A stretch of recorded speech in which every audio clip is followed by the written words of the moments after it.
कौन सा वादा मोदी जी ने पूरा किया? एक दो वादा मुझे बताइए। खाली 370 राम मंदिर के अलावा यही दो मुद्दे उठा रखे, तीसरा कोई मुद्दा बताइए ना मुझे। ये तो देश के लिए लड़ाई का सवाल है ना। ये खाली इससे बेरोजगारी थोड़ी ना हट जाएगी। क्या भीख मांगने बैठ जाऊं मैं यहाँ पे, उससे बेरोजगारी हट जाएगी? आप प्राइवेट, आप बता रहे प्राइवेट रोजगार दे रहे, प्राइवेट रोजगार मुझे 4-5 बताइए आप मुझे। सरकारी के अलावा प्राइवेट रोजगार आप कह रहे बहुत दे रहे हैं, पकौड़े बेच लो, ये कोई सरकारी प्राइवेट जॉब है? ये जॉब है क्या? आप बताइए मुझे। पब्लिक का कोई लेना देना नहीं है। पब्लिक का लेना देना तो ये था ना कि दिल्ली के अंदर भी भाई कह रहे हैं राम मंदिर वो 370 से और राम मंदिर से पब्लिक का क्या लेना देना? 370 से पब्लिक का क्या लेना देना? हाँ नहीं, सही कह रहे हैं कि 370 से देश के कुछ नहीं लेना देना है। आर्मी के ऊपर में जो पत्थर फेंके जाते थे उससे, अरे यार चुप रहेगा फिर, फालतू की बात मत करे। आप पे लगा है। अच्छा फायदे गिनवा दीजिए। 370 क्या था कि पत्थर नहीं लगे? आर्मी को झूठ बोलती थी क्या पत्थर? या औरंगजेब को जो हमारा यार बात ही नहीं सुन रहे। आप बताइए ना। नहीं इन्हीं पे लगाइए, पहले इन्हीं पे लगाइए। ये कह रहे कि हम सैनिकों में पत्थर नहीं फेंक रहे हैं, ये फायदा हुआ है। पत्थर फेंक रहे, उससे पत्थर से क्या कितने ये? पंडित जी बताइए, कांग्रेस के हेलीकॉप्टर को चेक किया जा रहा है, अब बीजेपी के हेलीकॉप्टर को क्यों नहीं चेक किया जा रहा है? पॉलिटिकली मुद्दा है भाई। अरे यार पहली चीज इतने लोग एक साथ शोर मचा करके अगर दबाने की कोशिश कर रहे हो ना, तो एक अकेला ही भारी है, ध्यान रखना। सवाल को आप अकेला नहीं दे सकते हो। हमारा सवाल को इतना चैलेंज है मेरा। मैं भी आपका चैलेंज को एक्सेप्ट कर रहा हूँ। नहीं दबा रहे हैं, सुनने ही नहीं चाहते। जवाब सुनना नहीं चाहते हैं। सुनना चाहते हैं, बोलो। जवाब नहीं सुन रहे। एक चीज, क्या विपक्ष के हेलीकॉप्टर को चेक किया जा रहा है, सत्ता पक्ष के हेलीकॉप्टर को चेक नहीं किया जा रहा? जहां पर इंटेलिजेंस को जैसी रिपोर्ट मिलती है उस तरीके से कार्य करता है। देखिए मैं बताऊं, आप वास्तव में आपके पास नॉलेज जीरो है ना, पेपर नहीं पढ़ते। नहीं मैं पेपर नहीं पढ़ता, तो आप सही जवाब नहीं दिए। बिल्कुल सही बात नहीं जवाब आपके पास उस लड़के को दबा रहे थे। वो कश्मीर का मुद्दा आजकल नहीं है, आजकल है इलेक्ट्रो बॉन्ड के मुद्दा। और बीजेपी क्या करती है? विपक्ष को बिल्कुल दबाने की कोशिश करती है। विपक्ष में जो नेता रहते हैं भ्रष्टाचार के आरोपी रहते हैं, और बीजेपी में जाने के बाद कैसे पाक साफ हो जाते हैं? वॉशिंग मशीन कह रहा है कि भाजपा क्या वॉशिंग मशीन बन गई? मोदी साहब का बयान है। एक मिनट मोदी जी का बयान है कि अजीत पवार ने इतने का घोटाला किया, एक हफ्ते 10 दिन के बाद बीजेपी में शामिल, सारा घोटाला साफ। रुक जाइए सर, हेमंत विश्व शर्मा घोटाला के आरोपी, आज आसाम के मुख्यमंत्री है। ठीक है धो लीजिएगा सर, कोई बात नहीं, तसल्ली से। शुभेंदु अधिकारी का लाइव वीडियो होगा, शायद आपके मोबाइल पे भी होगा। आज बीजेपी बंगाल के प्रतिपक्ष के नेता है। अब आप सुन लीजिए जी, बोलिए। यही केजरीवाल जी थे जो शरद पवार सोनिया, पहली बात सुन अच्छा नहीं सुन लीजिए पहले। आप या तो सुन आपकी बात को मैंने केजरीवाल को हमने तारीफ नहीं की यार। आप जवाब दे दीजिए कि भाजपा क्या? या तो आप सुनना नहीं चाह रहे, या तो आप सुनना या तो यार जवाब ही दे रहा हूँ तो सुन। आप पहले ये जवाब दीजिए। अब आप सुनना ही नहीं चाह रहे, घुमा नहीं रहा हूँ मैं, जवाब या तो सुनिए। आप एक चीज बताइए, केजरीवाल जी इन्हीं सोनिया गांधी, राहुल गांधी, शरद पवार, लालू यादव, ममता बनर्जी और मुलायम सिंह यादव जी को भ्रष्टाचारी कहते थे। ठीक है। आज ये वॉशिंग मशीन ही थी ना जो अभी 30 मार्च को या 31 मार्च को रामलीला मैदान में धुलाई हो रही थी, क्या हो गया आपका? मैं बोल रहा हूँ। हाँ बोलिए सर एक बात बताइए, हमने ना मोदी का न केजरीवाल की तारीफ करी, न नहीं, मैं विपक्ष के किसी का भी तारीफ नहीं किया, मैं किसी का तारीफ नहीं किया हूँ। मैं देता हूँ, क्या शुभेंदु अधिकारी से केस विड्रॉ हो गया है? नहीं हुआ। क्या अजीत पवार से केस विड्रॉ हुआ? नहीं हुआ। नाम लिए जितने तो क्या मोदी जी बोल दिए हैं कि ये दूसरा अजीत पवार पे जो मुकदमा दर्ज, मोदी जी ने ऐसा कह दिया है कि भ्रष्टाचारी नहीं है? ये कह रहे भाजपा में आते ही क्यों उनका सब साफ हो जाता है? कहाँ साफ हो जाते हैं? अजीत पवार से क्या मुकदमा रद्द हो गया है या शुभेंदु अधिकारी से मुकदमा रद्द हो गया है?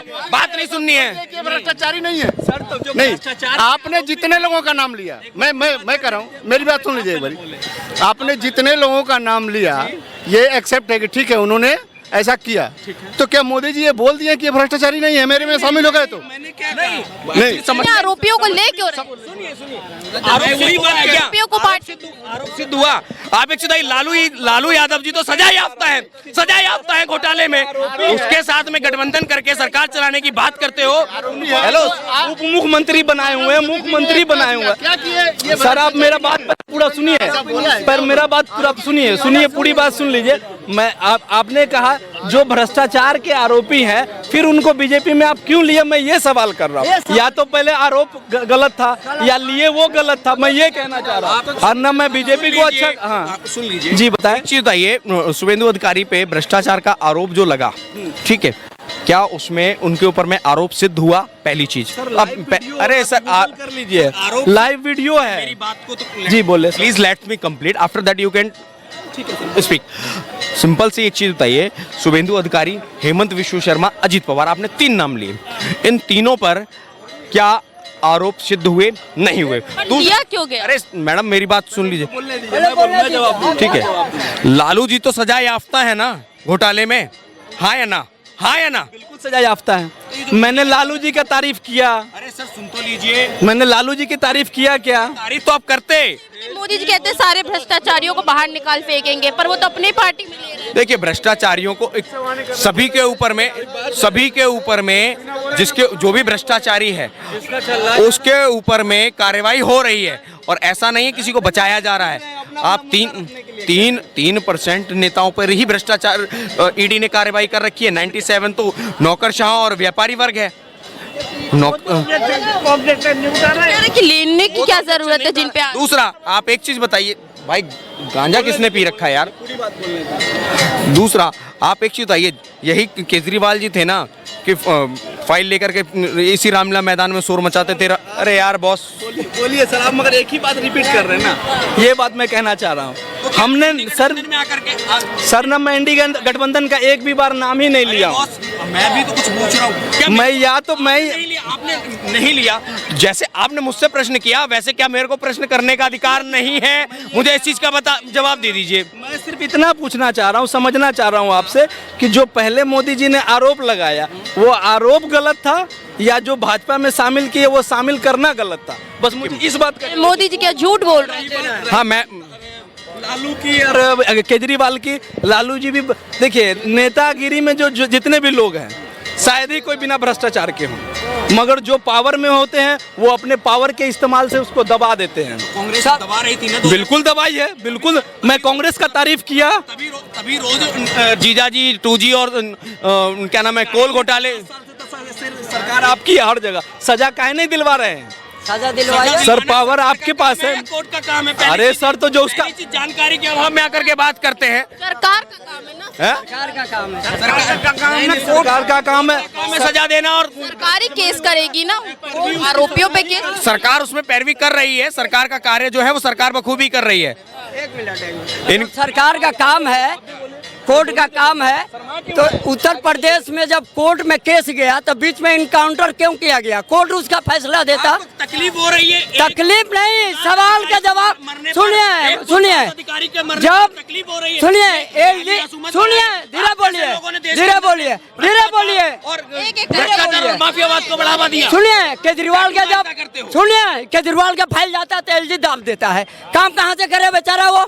एक चीज बताइए, क्या आज ही एलजी है? शीला दीक्षित जी 5 साल सरकार में, अरे काम करती ना शीला दीदी, 7 जन्म में बीजेपी के बंदे नहीं कर पाएंगे। देश में हम लोग देख लिए परिवर्तन हो रहा है, इनको ये पता नहीं है अभी कि अभी तक देश में साउथ में क्यों दौड़ रहे हैं।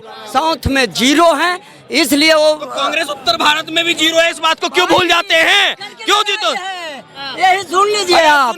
अरे ज्यादा जानकारी नहीं है आप देखिए, आपको नहीं, आपको हिंदी कौन सा अनुच्छेद में आता है पूछिए तो जरा। ऐसा है, सुनिए, कॉन्स्टिट्यूशन जानकारी है तो कॉन्स्टिट्यूशन पढ़ना नहीं, यूर ऑब्जेक्शन सीधा सा है।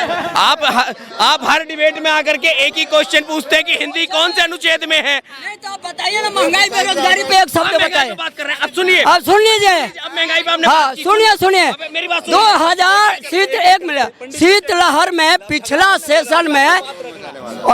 सेशन में महंगाई के लिए जब इन्होंने 4 दिन बोला कि डिबेट, इनका महंगाई सुनिए सुनिए, भागते नजर आएंगे।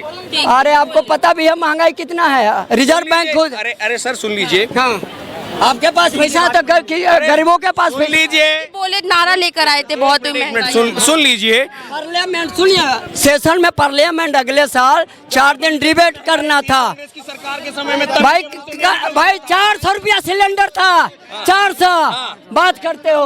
सुन लीजिए, अब महंगाई की सुन लीजिए। महंगाई तब ज्यादा थी। अरे अब इनकी महंगाई पे मैं धोता हूँ। सुन लीजिए, अटल जी की सरकार, अरे सुन तो लो, या तो सुन तो लीजिए,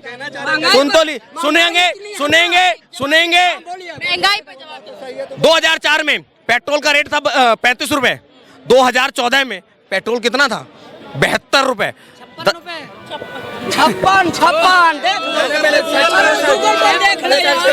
83 रुपए की भी पर्ची है, बात करते हो। आपके कहने से होगा ना, इनके कहने से कह रहे कि महंगाई उस समय पे ज्यादा थी। अभी किसी भी आप डाटा पिछला डाटा उठा के देखिए और अभी के डाटा, जो पिछली सरकारों में महंगाई इतनी नहीं थी और आज के टाइम में महंगाई देख लीजिए, पहले चरण पे आ चुकी है। बात करते हैं विकास की, कौन सा विकास? युवा, अभी आइए लोग रिपोर्ट आई है, भारत के अंदर 83% युवा बेरोजगार है। क्या वो भी झूठी है? बाकायदा प्रूफ के साथ दिखा सकता हूँ रिपोर्ट को मैं। और बात कर रहे हैं देश की विकास की, कौन सा विकास? यही नजर आ रहा है, वो आंखें हैं कि बटन है? अच्छा ठीक है, कोई बात नहीं, अपना हो गया। हो गए चुप। अगर उस तरीके से बात करें तो 2014 में, सुन लीजिए, 2014 में अगर 72 रुपए था पेट्रोल, तो आज की डेट में 10 सालों में तो डबल हो जाना चाहिए, 140 हो जाना चाहिए। दिल्ली में 96 है ना, तो किसकी सरकार में महंगाई बढ़ी? कांग्रेस की सरकार में महंगाई बढ़ी या भाजपा की सरकार में महंगाई बढ़ी? कच्चा तेल कितने का था जब 72 रुपए पेट्रोल था? अंतर्राष्ट्रीय बाजार के अकॉर्डिंग कितने का था? ईरान को जो बॉन्ड पेपर भर के गई थी कांग्रेस, उसको क्यों भूल जाते हो? उसको इसकी जानकारी नहीं है, ईरान को क्या बॉन्ड, इसकी जानकारी नहीं है। लेकर आइए ना। हम तो इसमें बोल भी नहीं रहे। अगर हमको जानकारी नहीं है तो मैं बोल भी नहीं रहा हूँ उस चीज के लिए। चीनी अटल जी की सरकार में 13 रुपए थी, कांग्रेस की सरकार में 39 रुपए थी। आज की डेट में मेरे हिसाब से 50 रुपए के आसपास होगी, तो उस हिसाब से तो 80 के आसपास होनी चाहिए। 44 है शायद, 44 50 के आसपास बोल रहा हूँ भाई। 44 है, 44 44। क्या कह रहे थे इनसे? बोले आप बोलिए, क्या इनको बोलने दीजिए। चलो इनका ये कहना है कि बीजेपी सरकार में महंगाई नहीं बढ़ी। पिछला डाटा 2013 से और अभी का पूरा डाटा उठा के देख लिया, पहले चरण पे आ चुका महंगाई। और बात करो विकास की, अगर इनका मानना महंगाई नहीं बढ़ती तो कर्जा क्यों ले रहे हो आप घर से सक्षम हो तो कर्जा क्यों ले रहे हो? 205 लाख करोड़ कर्जा कैसे हो गया? मैं पूछना चाहता हूँ सरकार से, कैसे होगा 205 लाख करोड़? पिछली 15-16 सरकारों ने 55-60 लाख करोड़